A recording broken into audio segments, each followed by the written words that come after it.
Hello, good day, good morning, good afternoon, good evening. This is an episode of Dose of Reality. Today's date is March 1st, 2022. Blessings to you all. So, thank you for joining me. In today's presentation, I will be showing how the World Economic Forum and the Great Reset have infiltrated local regional governments, and will specifically be using the case study of Manitoba, Canada. I will be using Manitoba as a case study and encourage anyone who sees this video to find out what sort of policies are being set up in their respective areas of the world to understand how you can think globally and act locally, and how that applies to the forces behind governments and elected leaders. I was planning to continue with my presentations analyzing the narrative as told to us by the CBC regarding the pandemic. However, due to the removal of the live stream I did last week, I figured I would go this route for my next video. Now, let me share my screen here.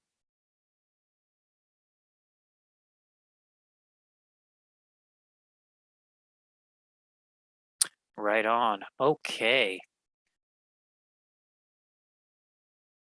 Thank you. Okay, and so for those of you that have seen my other videos, I've already done one on the PCR tests explaining how they are essentially fraud, going explaining using the mainstream sources, and that hasn't been taken down yet. So that's interesting how that is not medical misinformation, but analyzing the pandemic narrative is. I'm going to do that again. I'm going to try to cater a little more to the YouTube folks that want to remove things that go against what they're saying. So I'll be a little more gentle, I suppose, with my media criticism. But let's continue. So this was originally done, actually, I gave this presentation to the Generation Z Patreon community, but I'm going to be doing, and I was with my partner Dave. However, for this presentation, it'll just be myself giving a monologue, talking to the audience. So like I said, this week I'll be connecting some dots to analyze how the globalist movement is impacting local regional government policies. First, we're going to be looking at the announcement from the Manitoba government on Friday, February 11th, announcing that the CV passports will be lifted, and compare how the phrases used relate to a globalist scheme, as well as look at a globalist agenda directly impacting the globalist agendas that directly impact local policies, using Manitoba as a case study. We must remain vigilant with what else the octopus is planning behind the scenes. And this is a little outdated. It's I did this February 13th, so a lot of stuff has happened in the world, but it's still pertinent and relevant for sure. So some context, actually, just in my personal life. Just the day before I gave this presentation, a friend that I hadn't spoken to in probably since the beginning of the pandemic, basically, reached out to me explaining that they were very skeptical of certain narratives, but had no idea what the Great Reset is. There's still some people that think that it is a conspiracy. So we're going to be looking into the reality of what this really is. And today's just going to be a brief, kind of a broad overview of some aspects of the octopus that can be called by Charlie Robinson as the octopus of global control, which is kind of personified as the World Economic Forum. And today's presentation will be an introduction, and for those who have been studying the octopus for a while, may find some information here useful, but it will not be tremendously enlightening.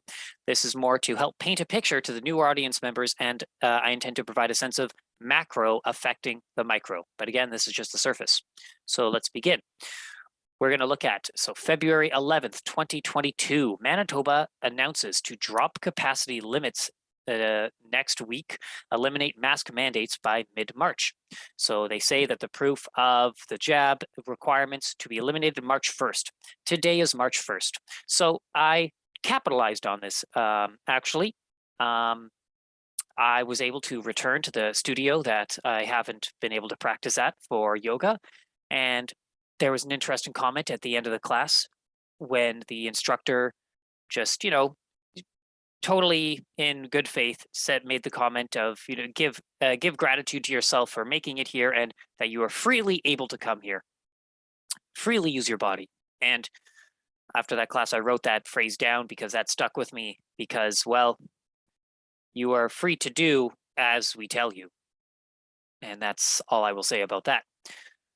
So this press conference came as a surprise, to be honest. However, we've seen that many provinces across the country are lifting their mandates. And this is the motivation for why I'm exploring the pandemic narrative as told to us by CBC. And as I've mentioned in my other videos, I've got slides. I've got 340 slides reviewing the 2 years of the narrative that we were told.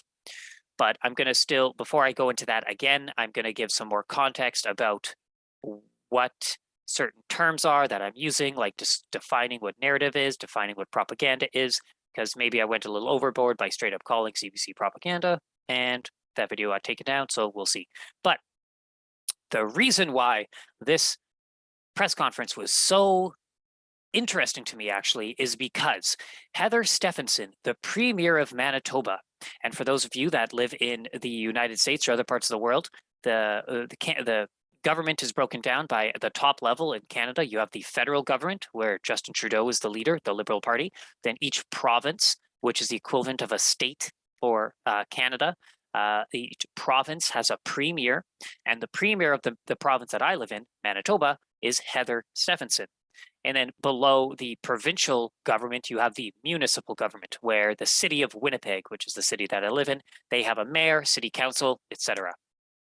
So the phrase that Heather Stefanson said that I found so intriguing, saying that it's time for a new normal to begin in Manitoba. So why did she say that phrase? I also want to point out that this will be relevant in future presentations where we talk about stakeholders and all that kind of stuff. That the health group is disappointed. The Manitoba Health Coalition, a nonprofit healthcare advocacy group, released a statement on Friday expressing its disappointment with the changes.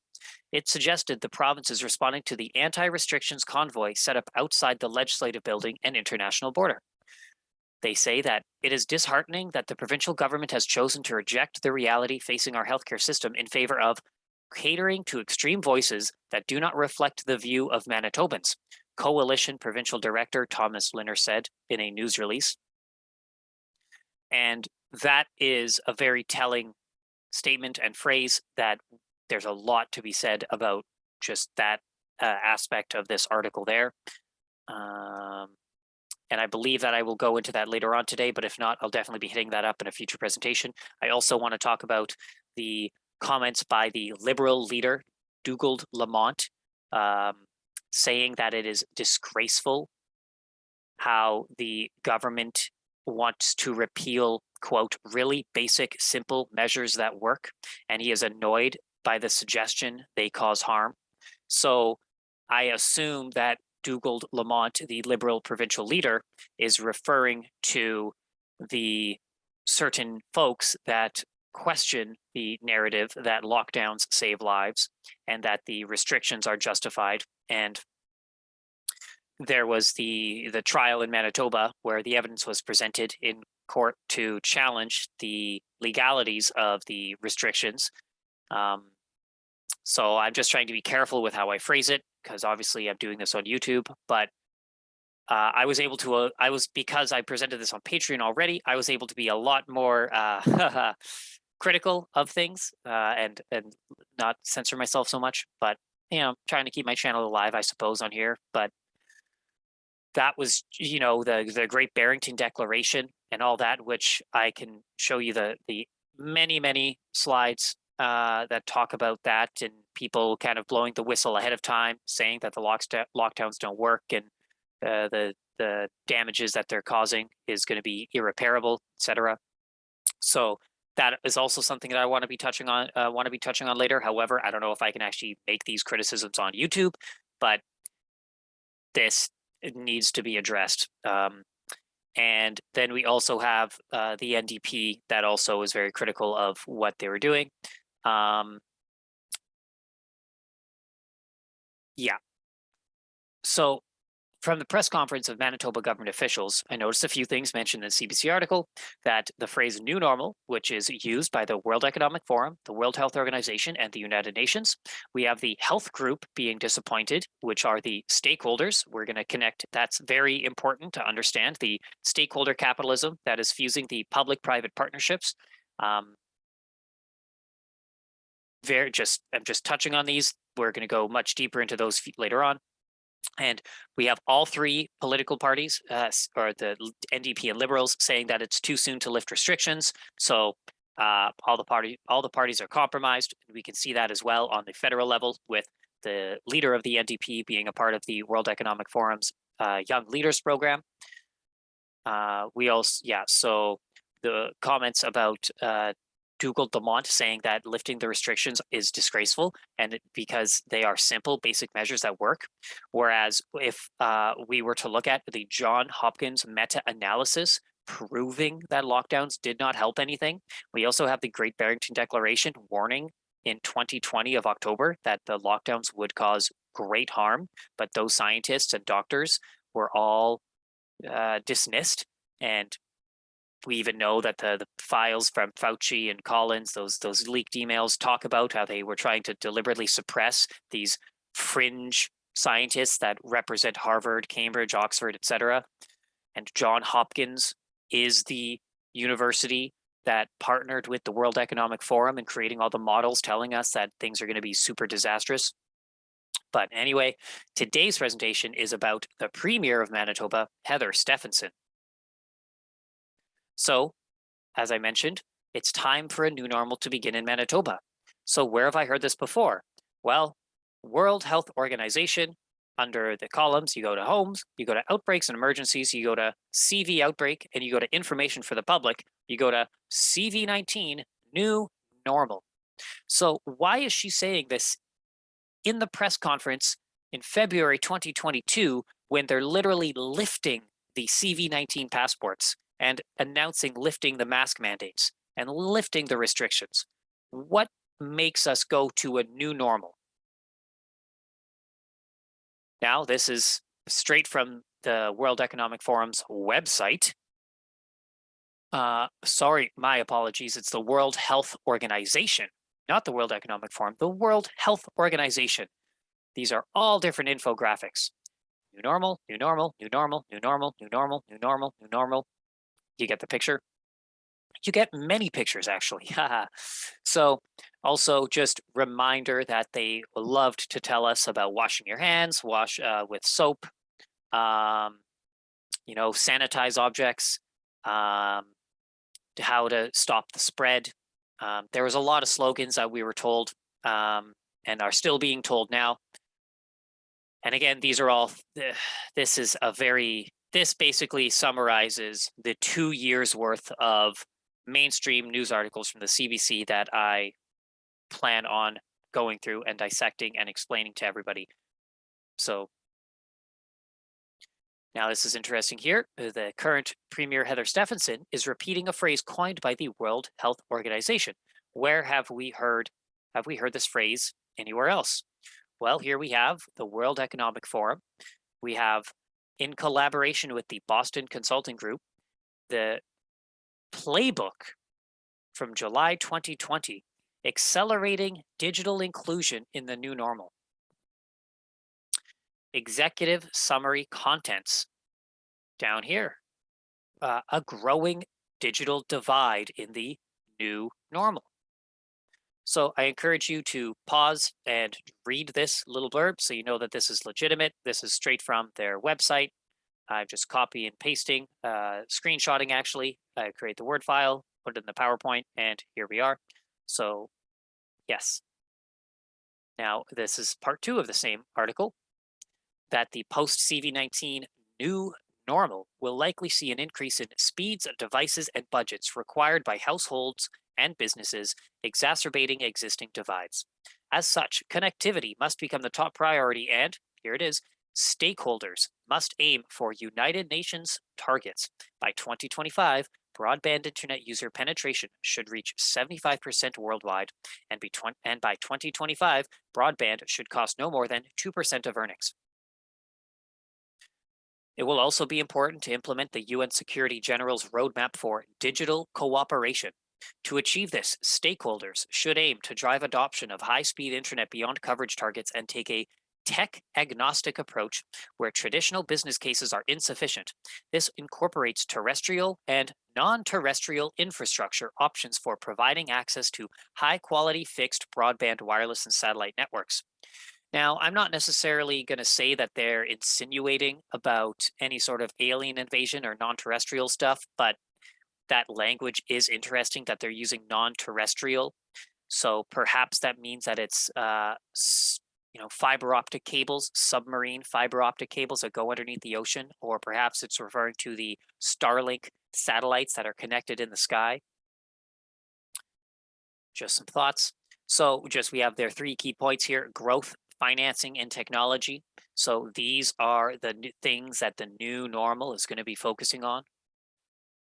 And just for everybody at home who wants a little brush up on the geography, if you are outside of the province of Manitoba, we are right here in the center, prairies, in between Ontario and Saskatchewan. There's Alberta over here. There's British Columbia there. Okay, so we're going to look into how Heather Stefanson became the Premier of Manitoba.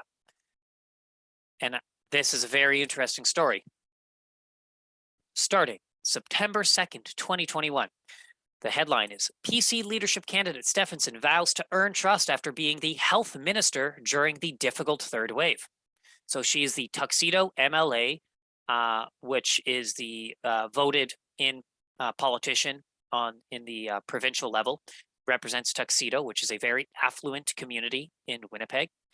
So the Tuxedo MLA pledges to keep the boop boop requirements if she becomes premier.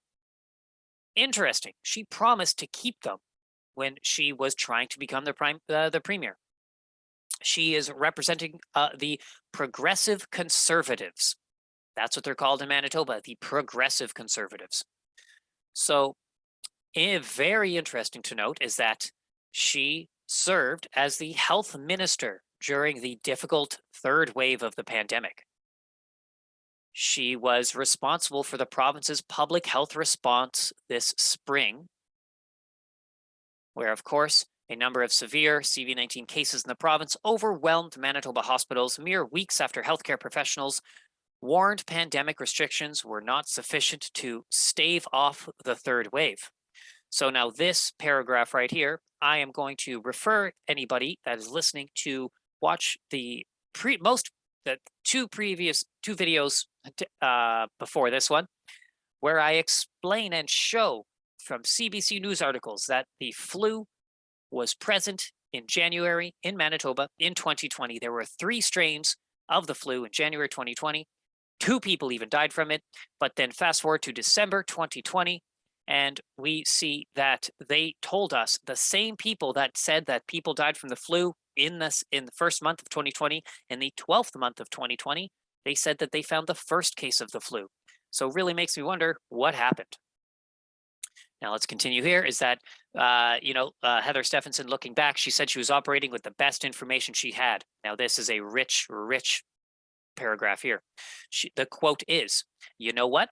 Coulda, shoulda, woulda. This is what we can think of after the fact. But when you're thrown in the middle of this, there is no playbook for this, and you just make your decisions based on the advice that you get from the professionals," Stefanson said. There is no playbook for this. Are you sure? Because I think that there actually is a playbook, and it's from the World Economic Forum, accelerating digital inclusion in the new normal. Of course, this isn't the emergency preparedness playbook, but I guarantee you that there literally are playbooks on how to handle emergencies that were not created by the World Economic Forum, that were actually created by experts in the field of emergency preparedness situations. So let me just, okay. Thank you. So of course, I'm just rearranging my face and the little bar here. I wonder if I can Dock to top. Okay, we'll keep that there. So she also promised action on truth and reconciliation in a real, very real way, but she did not state what that would mean in specific terms for Manitoba's Indigenous community. Now, she also pledged education reform uh, and said that even though their government is no longer moving forward with Bill 64, which was threatening to dissolve elected school boards, down here, we also want to note that she specifically promised to continue to require jabs or frequent CV-19 testing of provincial employees and CV cards for proof of immunization.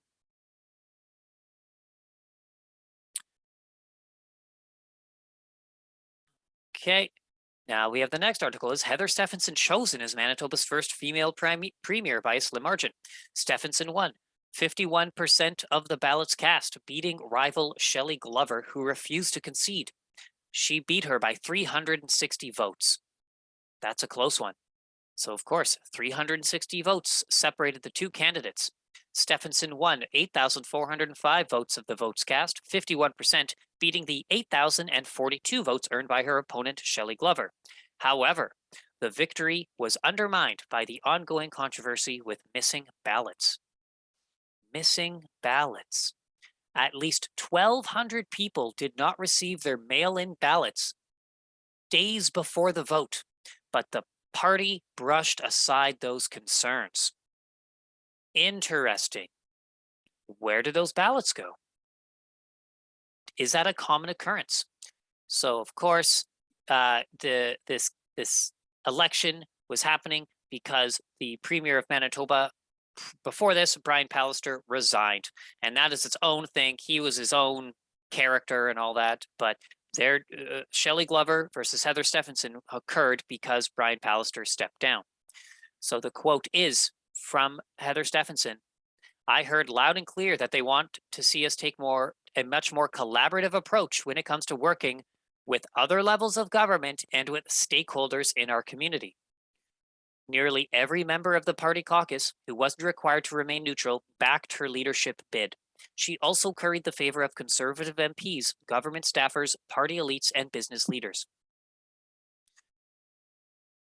Party elites. Now just think about, like, what does that mean? Does that mean socialites? Because that's what I think of. And who else do we know that are famous socialites that have been making the news lately? Do I dare say the name Maxwell? Interesting, eh? Meanwhile, Glover, her only opponent in the leadership race, ran as an outsider, promising to shake up the status quo. Glover, who was a former Conservative MP, was the underdog candidate from the beginning. And here is another article. PC party members complain of missing ballots days before the mail-in leadership vote. Glover campaign says significant number of ballots missing. Stefanson campaign says party will fix the problem. From October 27th, 2021. Here we have it saying that from CBC, some party members who still haven't received their ballots in the mail say they are concerned the vote will not be fair. So I did these a little bit out of order. My apologies. This one should have been before that one, but oops.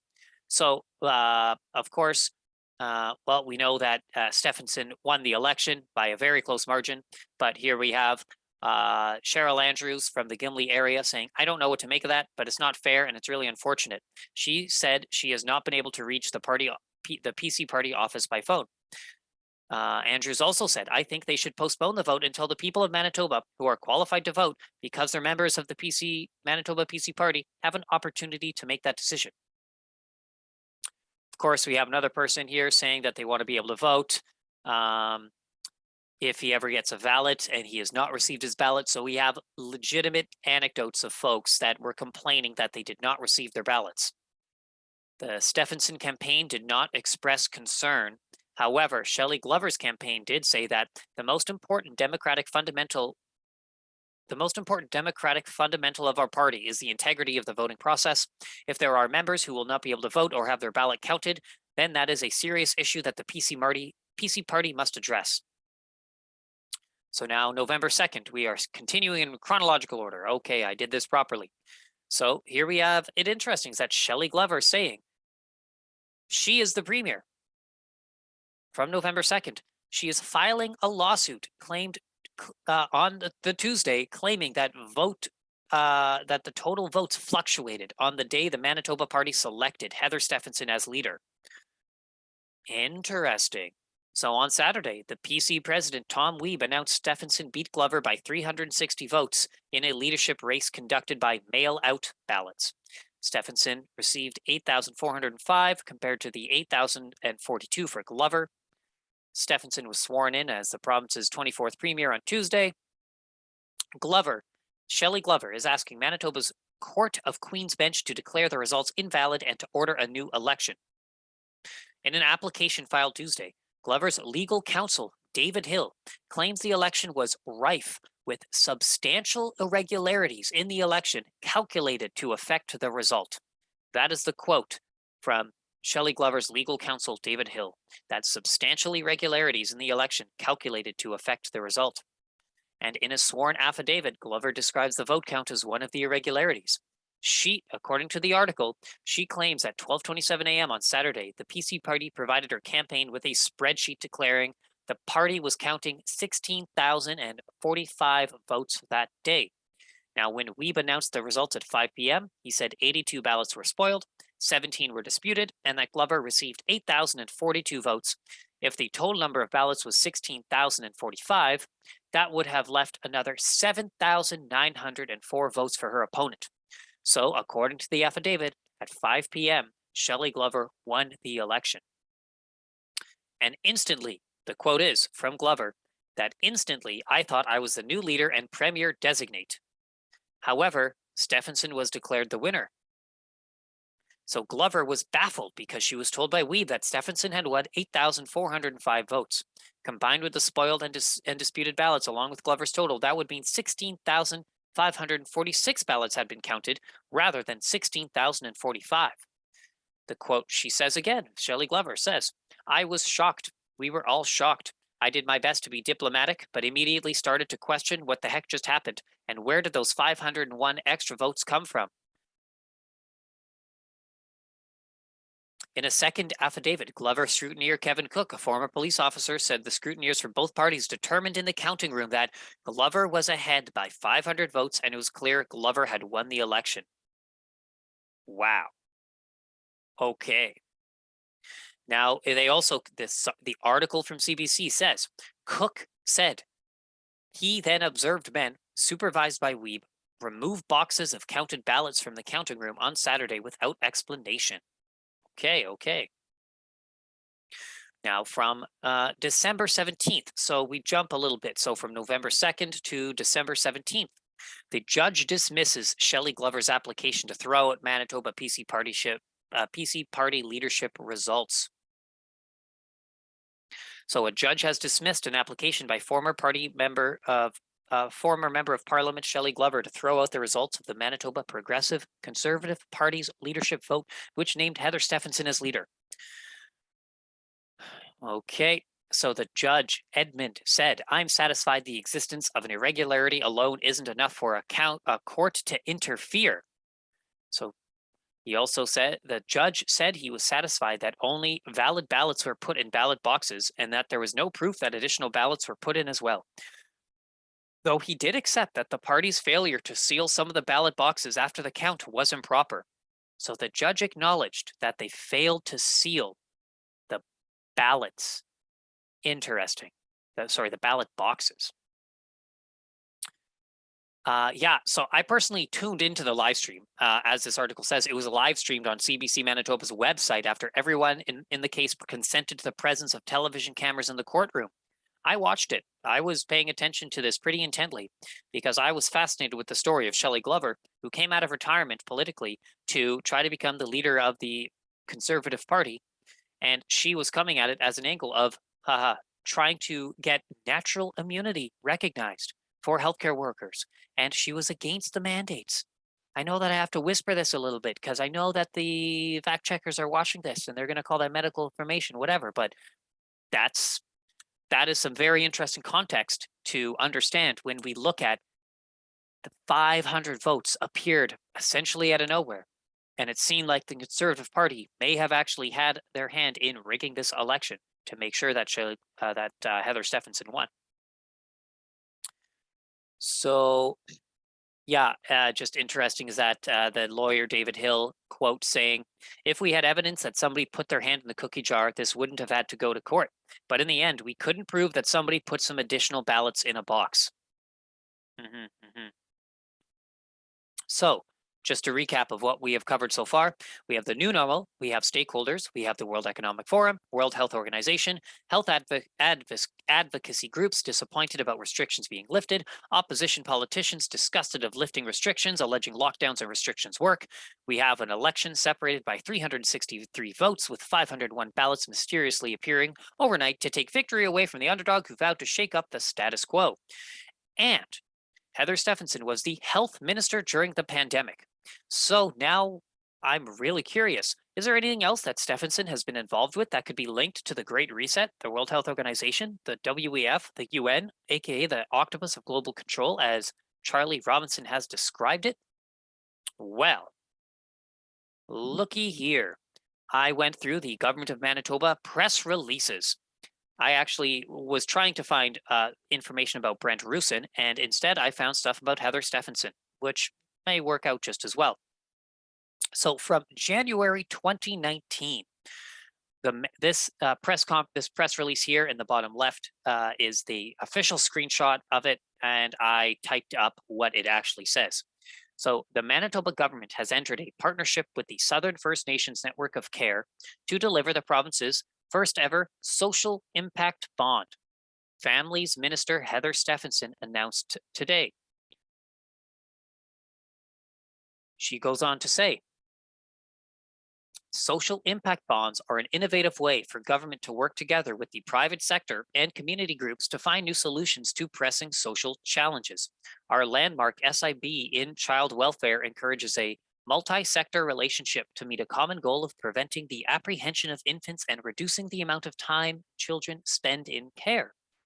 The 2-year pilot project, Restoring the Sacred Bond, will match doulas with Indigenous mothers who are at risk of having their infant apprehended into the child welfare system.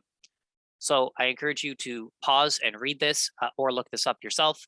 I'm not going to read everything I present here because I know it's a lot of information, and maybe some folks are just listening, but maybe some folks are watching the video and actually can read what I'm saying. However, yeah, I will mention down here though that according to the press release, the SIB, which is the Social Impact Bond, rely on private investors to fund projects, and government will repay investors if the project meets targeted outcomes proven through a third-party validation process.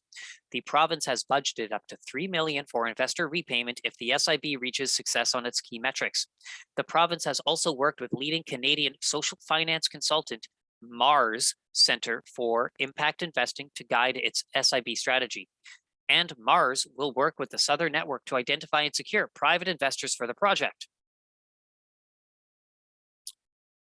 It's fitting that the quote is, "It's fitting that the landmark SIB is an Indigenous designed and led program, a made in Manitoba partnership that holds significant potential." Well, it's interesting. The SIB may not actually be Indigenous designed. However, this pilot project, I'm sure, is. So just now we're moving forward to June of 2019. So that one was January 2019. This is June 2019. Manitoba's first social impact bond successfully secures the investment. Families Minister Heather Stefanson.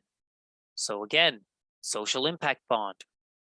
And what I looked at here, is interesting to note is that the Winnipeg Foundation was one of the main investors of the social impact bond, as well as anonymous investors.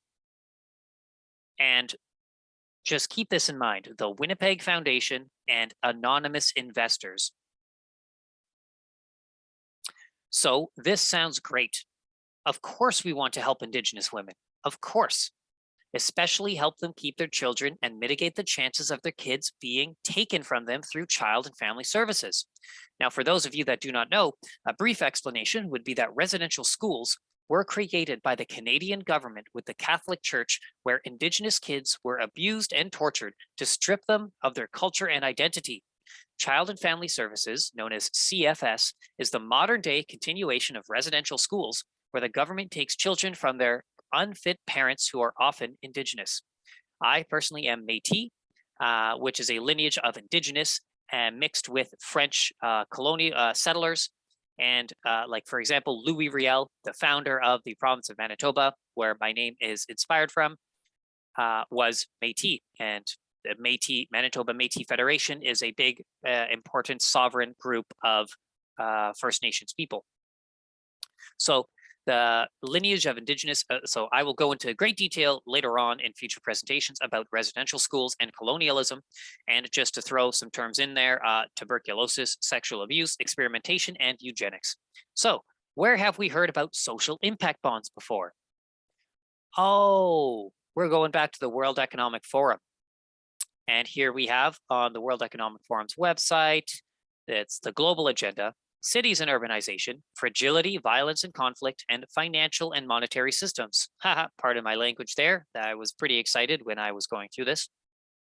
So the headline here is the innovative financing tool could reduce violence in a city near you. And I encourage you to pause this video, read up on this, because I don't really need to go through it. You are all intelligent and can learn up on it yourself. I do want to just point out that this is from the World Economic Forum website from 2016. A social impact bond is essentially a contract with the public sector to pay for improved social outcomes at a potentially reduced cost. The private sector, and not the taxpayer, puts up the capital and service providers are paid with invested funds. Such bonds don't necessarily offer a fixed rate of return. Instead, repayment is contingent on achieving mutually agreed results. Social impact investing for urban security.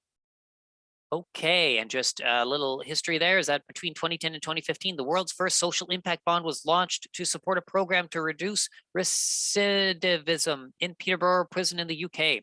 Unfortunately, I tried to find this link, page is not found. I also tried to go to this link. There are already 60 social impact bonds underway in 15 countries. The link is not found. I wonder why.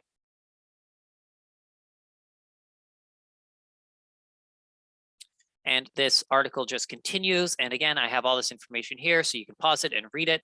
I'm just going to highlight the important ones, or the most important stuff, I suppose. All of this is very interesting, though. I guess, yeah, you know what, it would be good to note that the work is now beginning by some intermediaries and service providers to launch similar social impact bonds in major US cities, beginning with Chicago. The SIBs are already being rolled out in developing countries, including Brazil, Cameroon, Chile, Colombia, Costa Rica, Mexico, Mozambique, the occupied Palestine territories, and South Africa. Just interesting that the World Economic Forum in 2016 recognized the occupied Palestinian territories. Makes me wonder how this would fly with the Israeli diplomats. Just throwing it out there. Of course, okay, we got to just hit this up at the top here, is that the US experience with social impact bonds is also growing rapidly. For example, in 2015, the Massachusetts government partnered with Goldman Sachs, Third Sector Capital, and the Boston Foundation, and other partners to launch the Pay for Success initiative. So, as I mentioned, that the Winnipeg Foundation was one of the, I believe they gave $1 million to the social impact bonds. In Massachusetts, the Boston Foundation and Goldman Sachs are involved there. And of course, we just continue on with part 3 of this article, talking about the freshly minted Sustainable Development Goals call for the elimination of all forms of violence by 2030. Okay, that's great. Let's eliminate all forms of violence. I agree. I am pacifist. I am pro-peace. I do not want violence. I don't like guns. Now, just these are some pictures taken straight from this website. And of course, we have the United Nations. We have the Department of Economic and Social Affairs, Sustainable Development.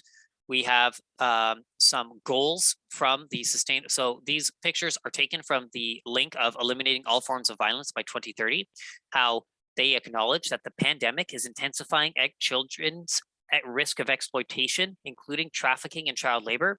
So I'm just going to mention that and circle that back to the provincial government leader of the Liberals, Dougald Lamont, saying that the restrictions are clearly working and the lockdowns clearly work, and he is annoyed by the suggestion that they cause harm.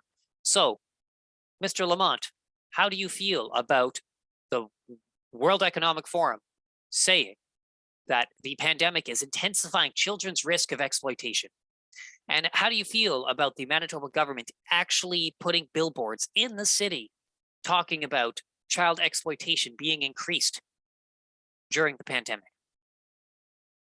I don't think you're going to be seeing this video ever, but maybe I'll write an email and ask you about it. But hey, if anybody's got any contacts with them, I would love to talk to him about it and ask him, just to clarify his quotes in that article that I opened this presentation on.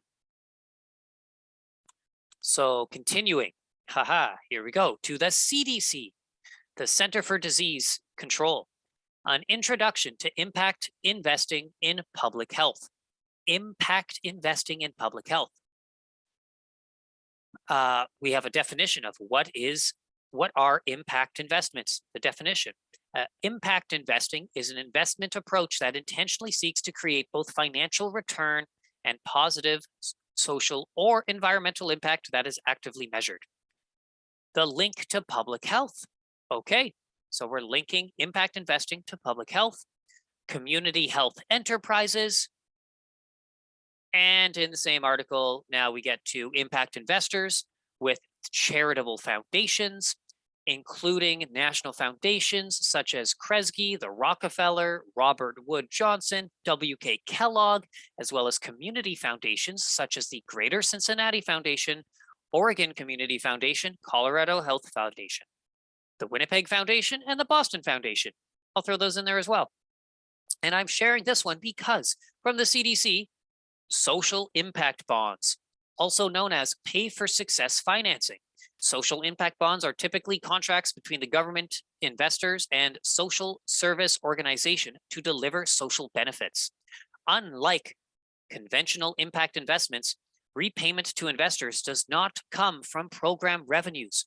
Since social programs typically don't make money, instead, repayment comes from the government savings generated by an intervention.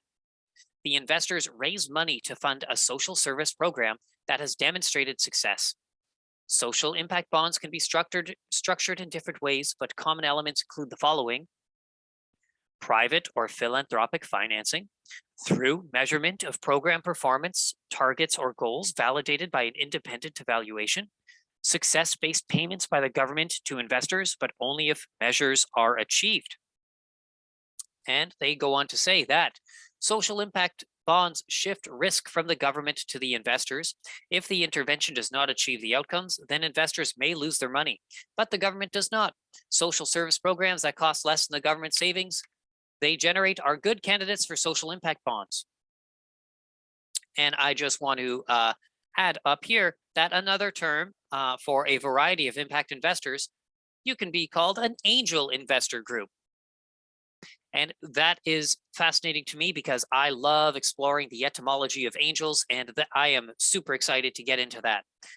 This is about more than halfway through my presentation.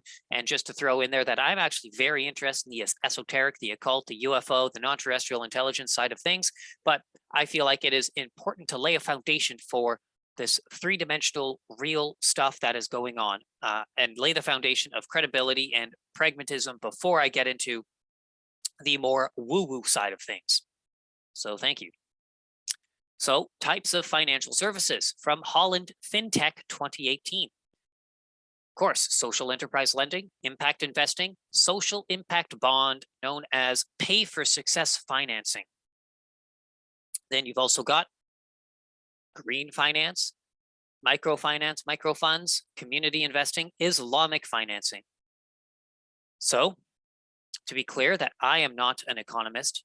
I am not going to explore deeply what all these terms mean. My point is to paint a picture to help us understand that even though the CV passports are being removed and mandatory jabs are not happening for now, the tentacles of Mr. Global, the octopus, are far reaching and have been working to establish whatever end game goals they are planning.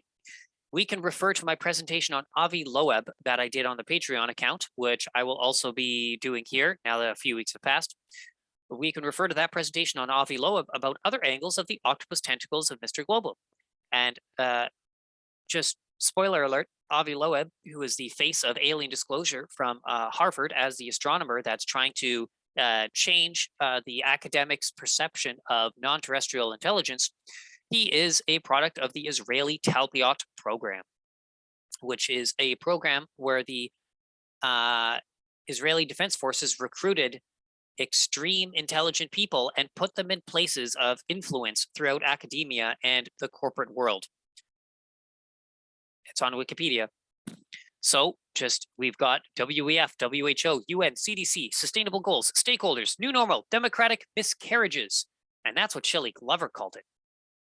So here is an article from Stanford Social Innovation, debunking the myths behind social impact bond speculation. And this is an examination of SIBs recently conducted in Maryland. This is from 2013, April 8th by Kyle McKay. And as I already mentioned the names here, he goes on to say in this article, anytime Goldman Sachs is speculating on investments linked to broader societal outcomes, we should probably take notice. As NPR noted recently, New York City has signed a social impact bond deal that would allow Goldman to profit by helping troubled teens. And I'm going to draw that parallel to the doulas and the Indigenous women, where the private sector can now profit by helping Indigenous women. Yeah, we've already looked into that. It's the SIB is a type of performance-based contract. Its innovation is to include third-party investors who provide money up front to fund the operation of a social service program. And Kyle McKay ends up saying that after conducting research for the Maryland General Assembly, he found, however, that the last paragraph is built largely on myth. And this paragraph says, the fact that investors are providing upfront capital has led many to believe that the government's upfront budget obligation will also decrease. Proponents note that in the SIB model, the government will only have to pay for success. Quote, pay for success, end quote. Even better, success saves the government money because the model changes the focus of programming to outcomes and their measurement, stimulating innovation for the programs directed at high-cost individuals. Let me just grab a water, thank you.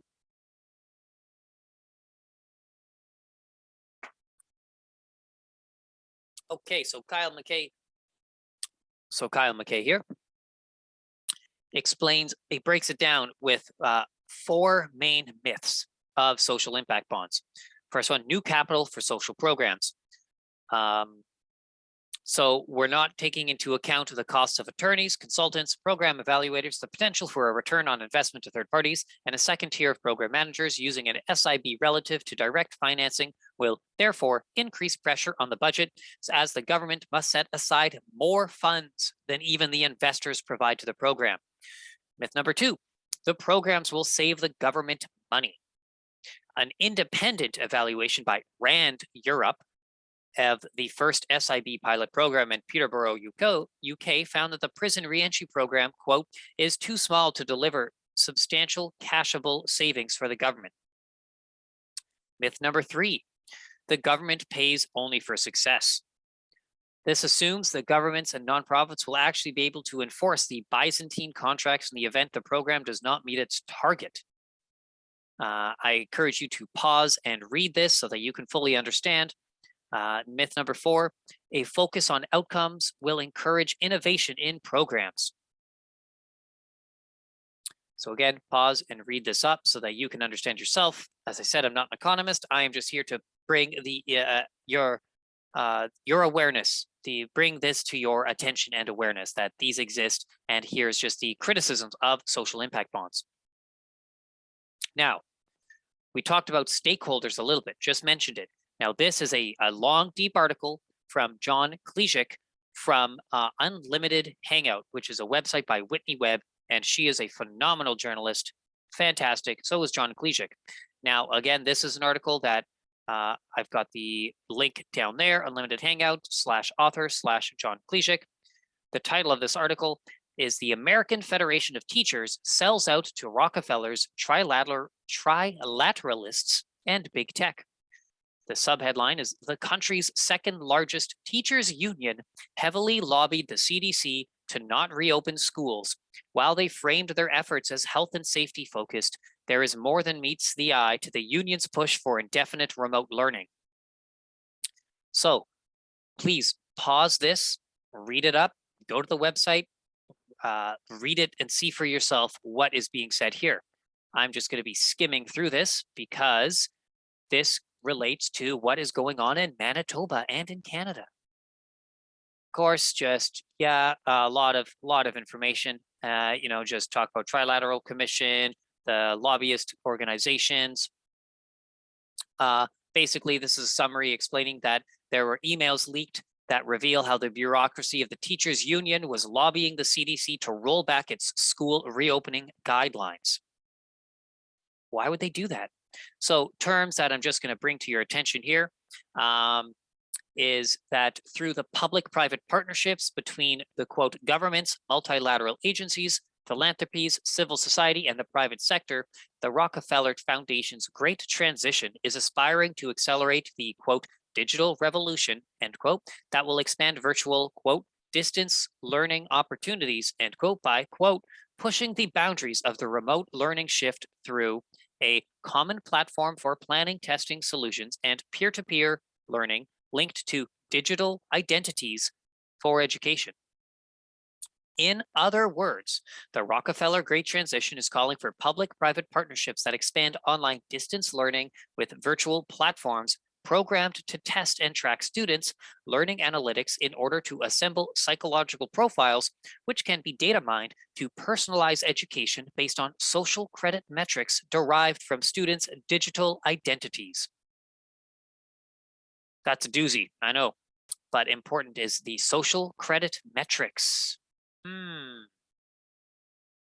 So, and here we have, this is one of my favorite terms ever, the techno-fascist stakeholder capitalism of the fourth industrial revolution has origins in the public-private charter schooling industry, which was supported by the AFT president Albert Shanker, who endorsed public school reforms through partnerships with private educational corporations subsidized by tax dollars, thereby setting the legal precedent for private ed tech companies to rake in profits from government coffers funneled through contracts with public schools. Okay, what I love here is the term techno-fascist stakeholder capitalism. I also have heard the term, it's techno-fascist biosurveillance security state. That's basically where we're headed with all of this. Down here, just Brzezinski foreshadowing the stakeholder capitalism, fourth industrial revolution. Again, these are terms straight from the World Economic Forum. Stakeholder capitalism, fourth industrial revolution. And of course, just wanting to highlight that they love to include the scientifically managing to learn, just the terms scientifically here with AI algorithms, because of course you got to trust the science. And here's just a little infographic that you can pause and look at yourself, take some time to study this. Now, of course, it goes on to say, pay for success, community impact investing, community impact investments, data tracking, social credit for the fourth industrial revolution. And the whole thing, I found this article and I wanted to share it because we get into the pay for success pipelines for social impact investments, social credit scores. We talk about UNESCO, the Rockefeller Foundation, the IBM, global governance institutions, for-profit corporations, nonprofit foundations, predictive analytics, and of course down here, you got surveillance capitalism, social credit economy, stakeholder capitalism, pay for success financing, social impact bonds. They are all part of the same FinTech package. Now, FinTech. Here we have Holland and FinTech, types of financial services, sustainable social financial essentials.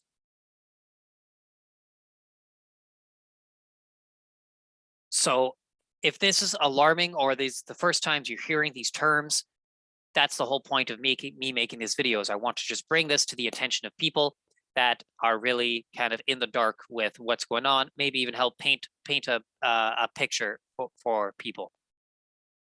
And I think that, yeah, so that's okay. And just this is a long article. I know. But so just to put it all together, the AFT, the American Federation of Teachers, and its corporate globalist accomplices at the Rockefeller Foundation, the Trilateral Commission, the UNESCO, and IBM are all orchestrating social collective impact investments that are data mined for socioeconomic outcomes, which can be digitally tracked and traced with social credit algorithms in the fourth industrial revolution. For a window into this emerging social credit panopticon. Social credit panopticon. Interesting. Again, pause the video, read this, check this all out. I'm going to go a lot more into the social credit system in upcoming presentations, so just keep that in mind. And of course, thank you, John Kleshik, for this article. You rock, and here's the link to it. Investigative reports, American Foundation of Teachers sells out to Rockefellers and trilateralists and big tech. So, of course, that was the US though, right? That has nothing to do with Canada. Well, let's go back to the Manitoba Health Coalition that in that first article said they were disappointed that the restrictions are being lifted. We've got the chairperson of the Manitoba Nurses Union. We've got the treasurer of the Canadian Union of Public Employees. We've got the secretary of the Social Planning Council of Winnipeg. We've got the director, who's Manitoba Government and General Employees Union. We've got a director, the Manitoba Association of Healthcare Professionals. We've got a director of the Manitoba Federation of Union Retirees. However, the Manitoba Health Coalition actually say it's time for a public inquiry into CV-19, which I fully agree with. I love that. Absolutely. Please, let's do it. So they say, we the undersigned call upon the government of Manitoba to establish an independent public inquiry into the provincial response to CV-19 to begin and be conducted in the 2022 calendar year, to publicly release all public health advice received by the Premier and Minister of Health since the arrival of the Omicron variant in Manitoba. Now, I would like to extend that further, and let's get all the public health advice that was sent to the Premier and the Minister of Health since the pandemic, not just since Omicron. And I wonder why only since Omicron. But that's actually what I'm going to be going into in the CBC articles. I'm going to show us exactly what we were being told based on the information that apparently they were being told to tell us about how to handle the pandemic. Whoops. So, of course, they want the government to take responsibility for the cuts and privatization efforts that have hampered Manitoba's capacity to fight CV-19. Now, that is essential, absolutely, because that's the whole thing with the flu situation, where let's go, okay, let's absolutely have an audit into what happened to the flu in Manitoba 2020, January through all of 2020, and then how did we get to the point in December 2020 where there was the first case of the flu identified? I would love that. Please, Manitoba Health Coalition, include this, include that inquiry in your broad inquiry here. Also, I will be reviewing the ICU beds and all that, the hospitalizations. That actually was already touched on in my other video. So please go back and watch the second video of the flu 2020 and the cases and hospitalizations and deaths. Those four topics were all dove into in my hour-long presentation. Now, this is in Manitoba. This is an article on from CBC News posted on March 24th, 2020. School divisions shut down playgrounds to slow the spread of COVID-19. Because the equipment that they have in their playgrounds is a very high-touch area. It's an outdoors high-touch area, March 24th, 2020. The move follows a request from the Manitoba School Board Association that they close play structures during the global pandemic of the CV. So the Radion Carter who is the chief information officer with the Winnipeg School Division, says it's a really responsible move to take because the equipment that we have in our playgrounds is a very high touch area. Now, chief information officer with the Winnipeg School Division, I can't really find much information on this role and this person. I have to create an account on this other account to gain access to that information, and it's just like, what? What's with the chief information officer? But whatever. Of course, recommended by that chief medical officer here. This is an actual poster that was on playgrounds. No playing, because it spreads outside and everybody is susceptible. So, how has that held up? That's one of the things that I want to bring to our attention. How has this part of the narrative stood up to the duration of time and science? So, of course, they removed swings at 89 playgrounds in the city. Why? And we go on to the rest of this article, which is literally a tweet from the Manitoba School Boards. No playing. Use of playground equipment is prohibited at this time to limit the spread. Limit the spread. New normal. Social distancing. Blah, blah, blah. Yeah, I know. Playground closures are a natural extension of school closures already in place across the province, said Alan Campbell, president of the Manitoba School Boards Association.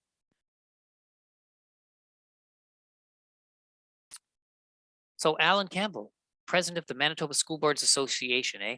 Okay, well, I wonder where they got their directions. Why did they do this?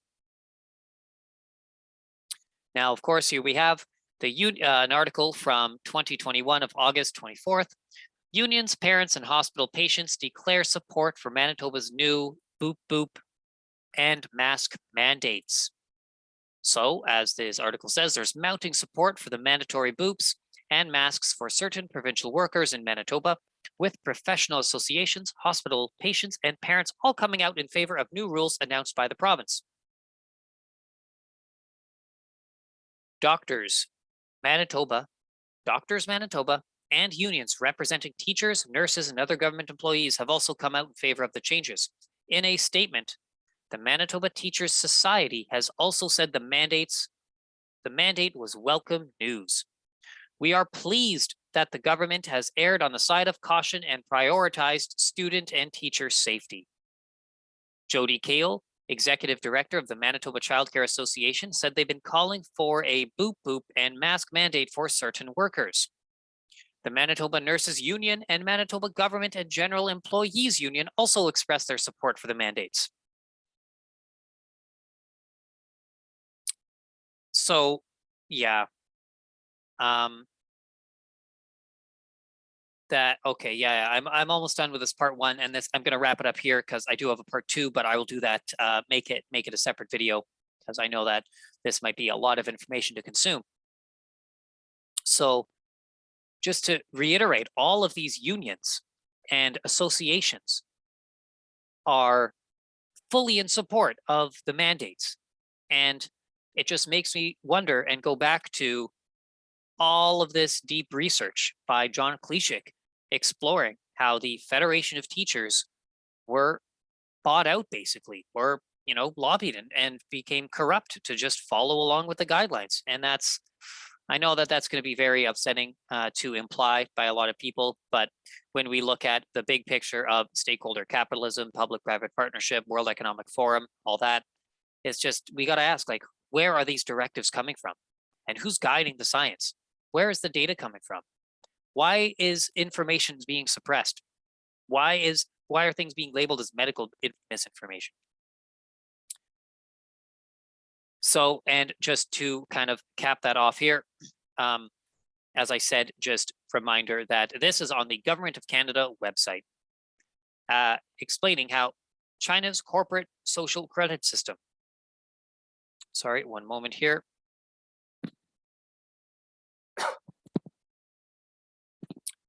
From the Government of Canada's website, China's corporate social credit system, how businesses can prepare. So just to show you that they have no clear definition for social credit, the high degree of flexibility authorized by the Chinese government, which may complicate compliance requirements for businesses. So pause this, read it, go to the website. I've taken screenshots. Maybe they'll take this down eventually. That's also why I did all these presentations, because I feel like a lot of the stuff that was told to us 2 years ago, 1 year ago, a month ago, may just get removed from the internet. So I want us to keep record and make sure that people are held accountable for what they've been telling us. So to recap, for the record, I fully support an independent investigation as suggested by the Health Coalition into the government's handling of the pandemic, and really look forward to this. Let's just keep in mind, however, the terms of unions, associations, and stakeholders. I also fully support Indigenous women being empowered to be able to take care of their own children. But again, my point with this is to outline how tentacles of Mr. Global, the WEF, WHO, UN, CDC, have infiltrated our institutions and seem to be planning something beyond the CV pandemic. So now, of course, we have to wonder, with Heather Stefanson announcing we proceed into a new normal, what is next? And that is where my upcoming presentations will come into play. So today I covered, let's stop my screen share here. So I actually covered how many? Yeah, okay. I think that I did about 40. So I covered 43 slides. And my next presentation, part 2 of Heather Stefanson, is about 25 slides. And I will specifically, I'm going to leave you on a bit of a cliffhanger, because in the article that I analyzed by Heather Stefanson, she literally said that she has no skeletons in her closet. So I'm going to take her up on that. And let's see what else we can find on the Premier Heather Stefanson. So I think that this has been maybe just under an hour. I wanted to say thank you very much for tuning in. You're watching Dose of Rielity. I am still getting new to this, but I do think that I am getting better. If you have any comments, questions, concerns, please comment in the comment box. Subscribe to the video channel. You can also find me. I am a behind-the-scenes researcher and contributor at Generation Z Podcast. Please go to the YouTube, subscribe to the Patreon. It's a fantastic platform. Dave Zed is amazing. The community is amazing. You can join the Telegram calls, the Zoom calls, the Telegram chats, I should have said. But yeah, we'll catch you all next time. And thank you so much for being here. Blessings and love to you all. Thank you.